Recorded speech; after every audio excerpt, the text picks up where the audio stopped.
वंदे मातरम विद्यार्थियों और शिक्षक साथियों।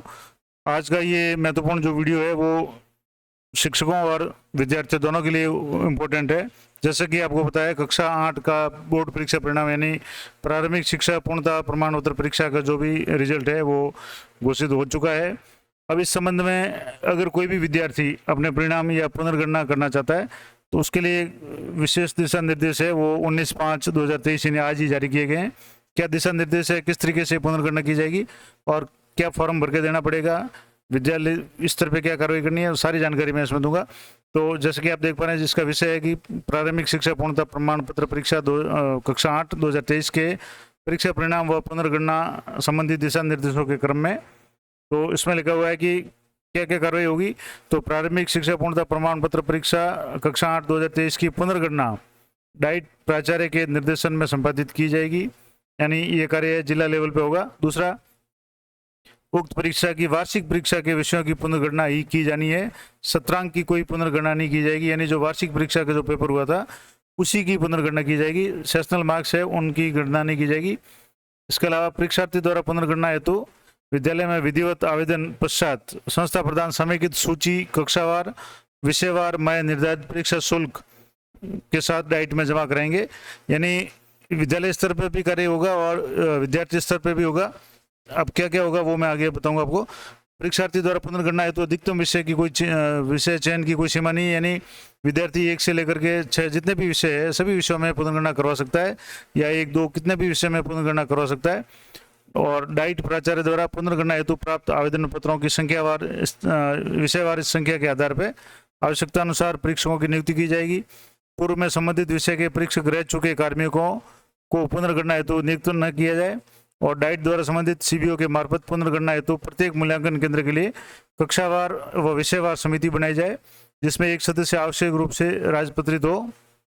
इसके अलावा डाइट द्वारा पुनर्गणना के लिए प्राप्त आवेदन पत्रों और पुनर्गणना परिणाम का रिकॉर्ड निर्धारित प्रारूप में संधारित किया जाना आवश्यक होगा। पुनर्गणना में केवल परीक्षार्थियों द्वारा प्राप्त अंकों की प्रश्नवार पुनर्गणना की जाएगी, प्रश्नोत्तरों को नए सिरे से नहीं जांचा जाएगा। यानी पुनर्गणना का मतलब अंकों की गणना की जाएगी, प्रश्न दोबारा चेक नहीं होंगे। और दूसरा, पुनर्गणनाकर्ता को पुनर्गणना हेतु प्राप्त उत्तर पुस्तिका के मुख्य पृष्ठ पर अंकित अंकों की प्रश्नवार प्राप्तांक तालिका में प्रविष्ट किए गए अंकों और उत्तर पुस्तिका के अंदर के पृष्ठों में जो दिए गए अंकों का मिलान करना होगा। यानी जो भी बाहर मेन पृष्ठ पे जो भी प्रश्न संख्यावार जो अंक दिए हुए और कॉपी के अंदर जो भी अंक हो गए उनका मिलान करेंगे। और पुनर्गणना संबंधित कार्य है उसका जो शेड्यूल है वो क्या रहेगा। तो विद्यार्थी द्वारा आवेदन विद्यालय में प्रस्तुत करने की जो तारीख है 20/5/2023 यानी कल से विद्यार्थी है अपने आवेदन दे सकते हैं और 27/5 तक ये आवेदन कर सकते हैं, यानी 7 दिन का समय है, 8 दिन का। और इसके लिए संबंधित संस्था प्रदान उत्तरदायी, यानी विद्यालय में अभ्यर्थी अपना आवेदन देगा, उसके बाद में आवेदन पत्र में समेकित सूची डाइट को जमा करवाना 29/5 को संबंधित संस्था प्रदान के द्वारा की जाएगी। यानी जिस संबंधित जो भी स्टूडेंट है वो सारे स्टूडेंट अपने विद्यालय में संस्था प्रदान को अपनी एप्लीकेशन देंगे, विषयवार किस विषय में पुनर्गणना करवाना चाहते हैं, और उनकी समेकित सूचना है वो विद्यालय स्तर पर तैयार करके डाइट को भेजी जाएगी। और डाइट द्वारा पुनर्गणना है तो संबंधित मूल्यांकन केंद्र को सूची प्रसिद्ध करने का जो समय है 31/5/2023 को होगा। और पुनर्गणना का कार्य है 1/6 से लेकर 10/6 तक यानी 10 जून तक किया जाएगा। और पुनर्गणना के उपरांत परिणाम परिवर्तन होने पर परीक्षार्थियों की संशोधित जो अंक सूची है वो डाइट प्राचार्य को उपलब्ध कराई जाएगी 12/6 तक।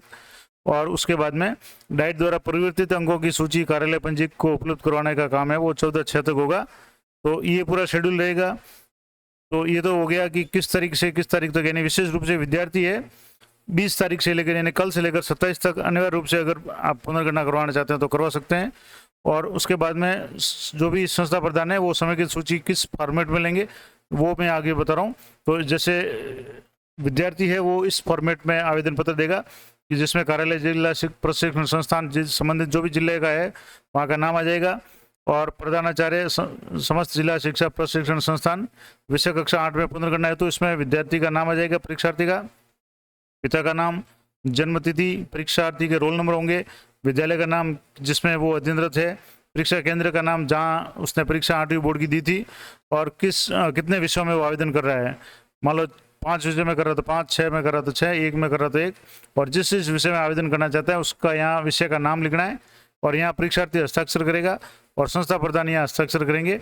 और इसके साथ में आवेदन पत्र के साथ में परीक्षा परिणाम की जो पोर्टल पे जनरेटेड अंक तालिका है, जो रिजल्ट जारी किया गया उसकी अंक तालिका है, वो संलग्न करना अनिवार्य है। और पुनर्गणना है तो आवेदन पत्र है वो 5-6 तक परीक्षार्थी द्वारा स्वयं के विद्यालय में जमा कराया जा सकता है। तो ये इम्पोर्टेंट है। अब इसके बाद में जितने भी स्टूडेंट आवेदन देंगे उन सब की समेकित सूची है वो विद्यालय स्तर पर तैयार की जाएगी, जिसमें कार्यालय यहाँ विद्यालय का नाम लिखा जाएगा, ब्लॉक कस्बा या गांव का नाम लिखा जाएगा, जिले का नाम लिखा जाएगा और रोल नंबर लिखे जाएंगे कि रोल नंबर एक कोई भी रोल नंबर संख्या है जैसे 1001 है तो वो जो भी स्टूडेंट है वो किन किन विषयों में पुनर्गणना करवाना चाहता है, जिस विषय में पुनर्गणना करवाना चाहेगा वहाँ सब्जेक्ट में उस बॉक्स में राइट का निशान लगाना है। और जैसे ये 6 विषय में से जितना भी करवाना चाहेगा और यहाँ उसका योग आ जाएगा कि 6 में से 5 विषय में पुनर्गणना करवाना चाहता है, 2 में करवाना चाहता है, 1 में, तो जो भी लागू हो रहा है उसमें आप विषय के आगे राइट का निशान करना है और शेष को क्रॉस करना है, एक्स का निशान लगाना है।